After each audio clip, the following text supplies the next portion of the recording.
Vă salut, prieteni, și bine ați venit în lumea ride-sharing-ului. Suntem într-o zi de marți, 26 ianuarie, ora 21 și 44 de minute. Haideți să vedem activitatea mea din această seară.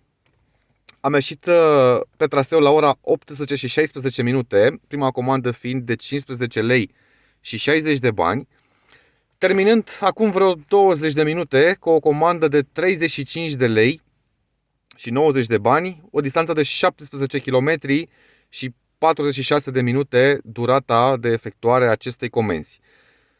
În total 3 ore de condus prin București, intemperie afară, plouă, ninge, adică un timp foarte, foarte urât, traficul este aglomerat, carosabilul umed, foarte, foarte, foarte greu se conduce.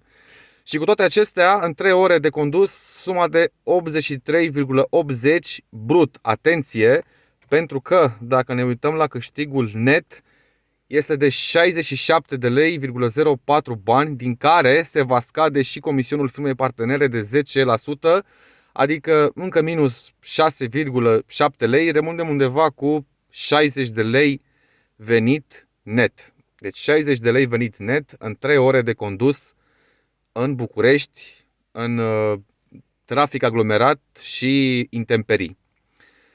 Vă salut și toate cele bune!